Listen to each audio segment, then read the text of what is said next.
Pray for a swift death. Today we're going to be talking about Asuka Kazama. Mostly we'll touch on some other characters as it relates to her or in comparison to her, but really this is going to be focused on her and her story. What made me want to do this video was one, I've been talking a lot about Jun Kazama and Unknown because the Tekken Bloodline series brings her to the forefront of the discussion. A lot of people were already saying put her in Tekken 8, but that Tekken Bloodline series almost guarantees her role. And you have to wonder, what will they do to Asuka? Now, in the past, I said she was a clone. People in the community was like, no, she's not a clone. She's her own unique character. I get that their fighting styles has some similarities, and then there's some things that are different. But really what I'm interested in seeing is the story. Does her story has any legs? Because like one of the main arguments why people say she needs to be there is because she's important to the story. She's important to Jin. So I want to read her story and see how true that is. Because that's kind of I want to say kind of like an excuse that a lot of people fall back on. When you show them low usage rates or low popularity, they often turn to, well, my character's story is important, so that justifies them being in the game. So I just want to see where her story goes. The comment that inspired me to do this video, it was left on a video where I was talking about should Unknown be in Tekken Bloodline or save her for Tekken 8 instead. That's what that video was about. The comment says, what would you do with Asuka? You can't have both in one game. Plus, Asuka is more commercially variable option. Even though less is known about Jun Kazama, I think that kind of helps her in a sense because there's a lot to explain. There's a lot to explore there. That's how you create a story. You give someone a topic and they're invested, they're interested, they want to know more. And then you tell them the story and they're like, wow, that's really cool. Or what could happen with Tekken Bloodline or Tekken 8, we'll get the full story of Jun Kazama and we'll be like, that doesn't live up to the hype. So that's the two ways it can go. But I would disagree that Asuka is more commercially, I think that's supposed to be variable option. I would disagree with that. But let's get into the story. As you guys know, when I do these character breakdown videos, I like to show concept art. I like to show fan art. And I like to just show cosplays of the character if there is some. And when I was doing research for Asuka, man, oh man, did it get weird. Oh my God. I think doing research, I did about 40 or so of these character videos now. And this one has had to be the most weirdest one. Doing the research for this, I just couldn't believe what like the community and their discussion. And the thing about it too, the developers encourage the behavior. It's just like, wow.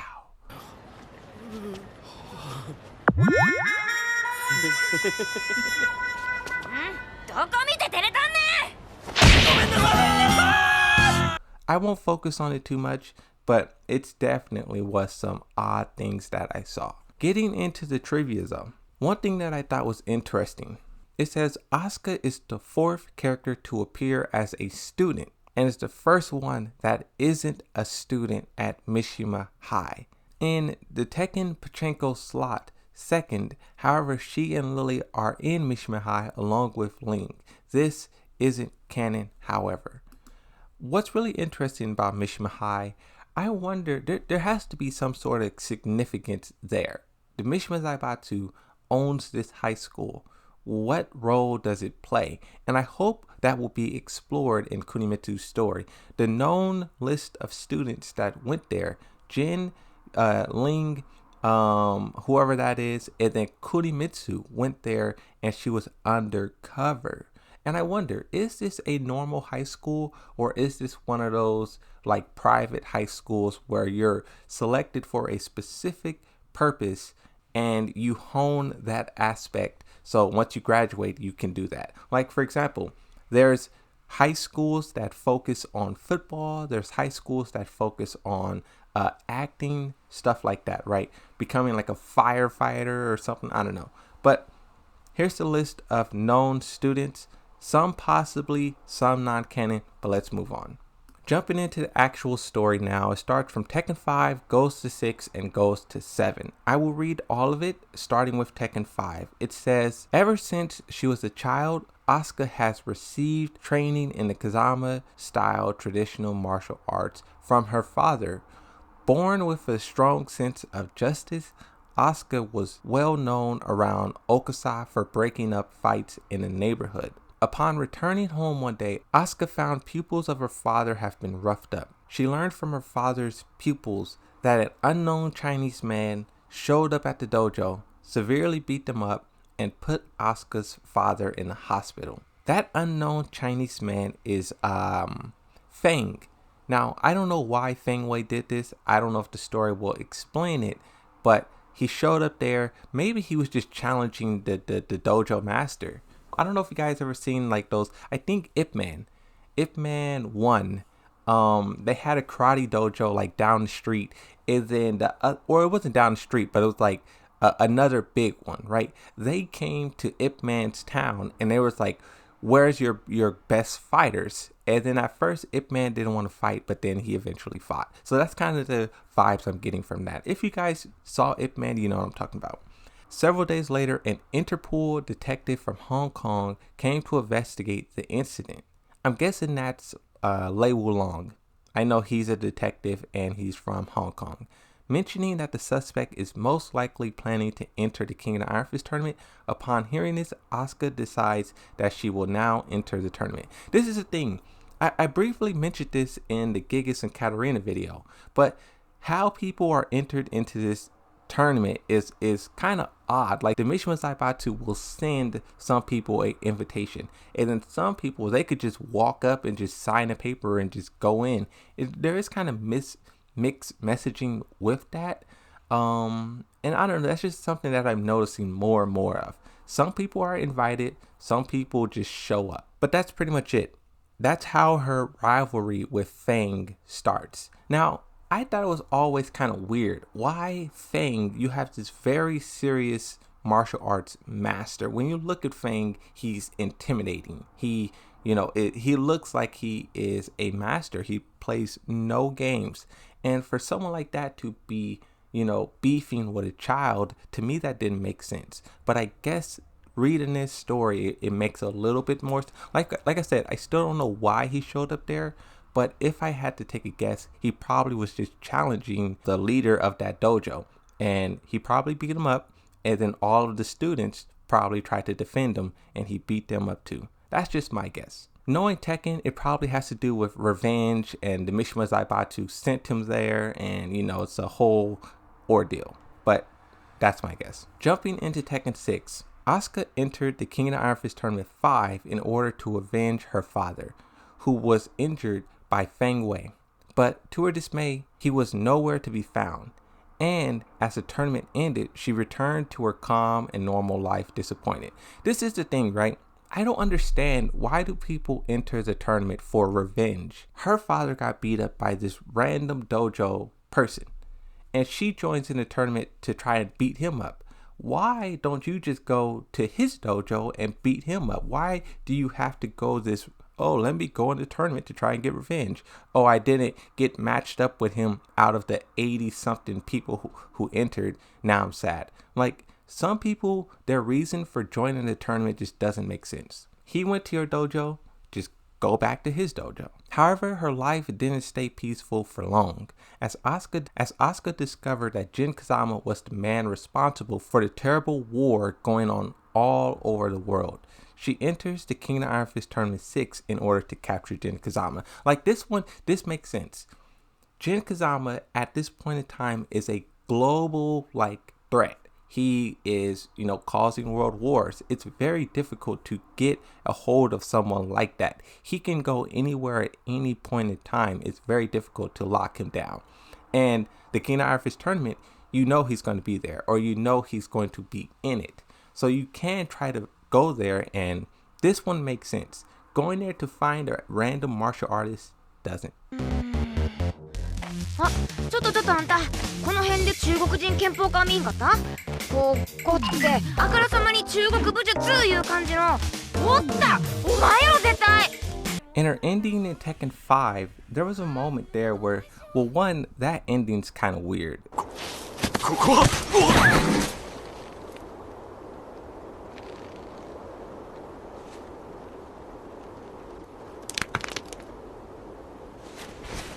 Aren't they cousins? But let's another very interesting thing that was in her ending. There was a moment when Devil Jin was laying on the ground and she put her hand on his shoulder, and it started to have like, it kind of looked like a healing aura. Some kind of like aid was being applied. Now she wasn't conscious of this, but it was happening without her even trying. And I don't know if this power was ever explained or ever acknowledged. That's why I think the battle between Jun Kazama and Ogre is going to be very interesting. Harada said Jun did not die, and if Jun is like a master in the same martial arts, she has the same blood running through her veins as Asuka, you have to imagine she is more aware of the power, and maybe she can use that against Ogre. I was saying Ogre may get the better of her, may be on the verge of destroying Jun Kazama, and then she starts doing some spiritual energy magic, and maybe in that instance it also backfires and corrupts her, because Ogre is some kind of alien entity, a demon. So maybe Ogre is temporarily neutralized and she is cast into the unknown void where she becomes unknown. I don't know, I just wonder, what is this power? Out of everything that the community talks about when you're talking about Asuka, no one seems to care about this special ability. Everyone only cares about her interaction with Lily and Jin. It's like, what about this special ability that she has? In her ending with Tekken 6, this is where the connection with Lily is first being formed. She's riding on the bike, and then I'm guessing it's Sebastian who's driving the car, or some other chauffeur, but Lily crashes or almost crashes into her, and it pretty much starts a fight. They get into a fight, and this is where the rivalry forms. I'm guessing this interaction is probably canon, considering how minuscule it is to the grand story overall, but also how important it is to their connection to each other.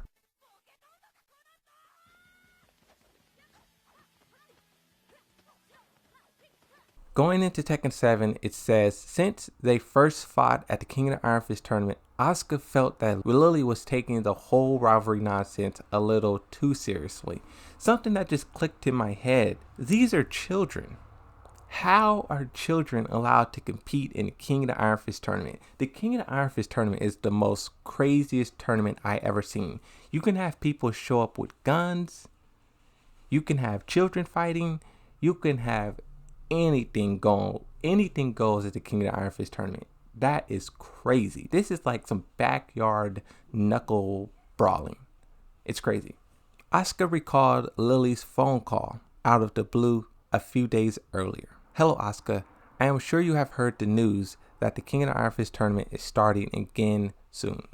Worry not, I have already been gracious enough to register you for the competition.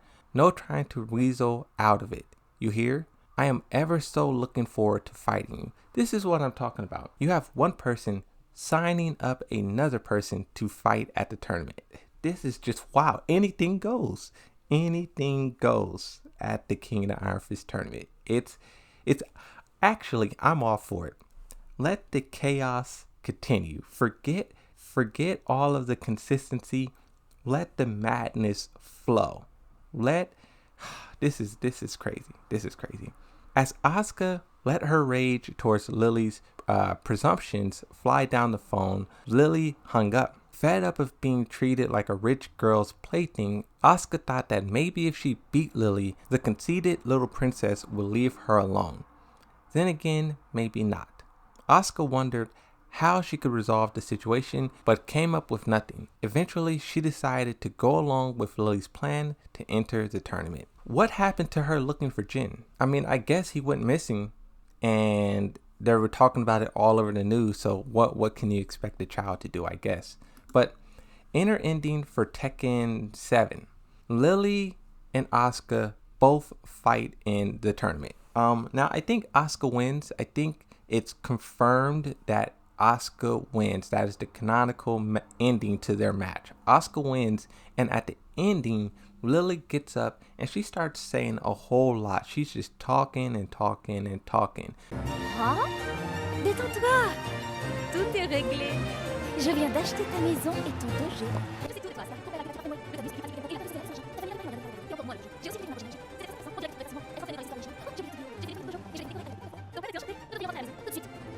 But the moral of the story, she's going to move in with Asuka. Now this part is very interesting here because a lot of people say, is she running away from Eliza?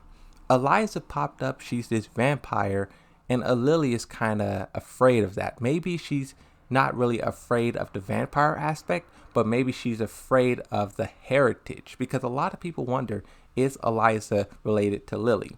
And if they are, if Eliza is some great grandmother or great descendant or whatever, that's going to have a big impact on Lily's and her story. And maybe she's trying to run away from that responsibility or that heritage. That's something that we see a lot, right? In these hero arcs, when these people first get their powers or they first get that major plot development, they try to run away from it. And that's possibly what we're seeing here, is her maybe not being afraid of like the monster, but more so being afraid of the responsibilities. Who knows? She possibly could have to kill Eliza, or maybe she would have to help her. Who knows? But either way it goes, I'm interested to see how the story unfolds. So this is 3 female characters that all are very popular and all are related. You have Eliza being connected to Lily, one of the most popular characters in the game. You have Lily being connected to Asuka, another most popular character in the game. I don't see any of those 3 missing out because that is a very tight-knit group. Even though Eliza, her popularity isn't that high, she still has a lot of favor in the community. She's definitely a popular character when you talk about her presence, right? So I would say, I think Jun Kazama and Asuka both can show up in Tekken 8 no problem. They're pushing Asuka away from Jin, and it's kind of creating this void where who's going to fill that role of let's protect Jin? Where is Jin? Let's help Jin. I think they purposely pushed her away so Jun Kazama can be reintroduced and you don't have so many characters all linked to Jin in that way. I don't know if that makes sense, but that's just me trying to put the pieces together. Reading all of these characters' story and knowing it, and I would say I understand it. I think this is what the developers are setting up. Asuka will be pushed away with Lily to deal with the whole Eliza situation, and then Jun Kazama will be reintroduced to help out with the Jin situation. And maybe at the end of both of those issues, Jin and Eliza, maybe it connects. Maybe Claudio is the one who connects it. I don't know. But I think it's very interesting. Even though the story is lackluster, they were very particular with what they've done in the story. Even though it's not much. In Tekken 7, I think their intentions are not fully known, but I think it's established. But that's pretty much it. I just want to talk about this because I think it's an interesting topic. And I just wanted to do this because I talk so much about Jun Kazama. I thought it was well overdue that I learned about Asuka. But that's it. Thanks for watching. See you next time. Bye bye.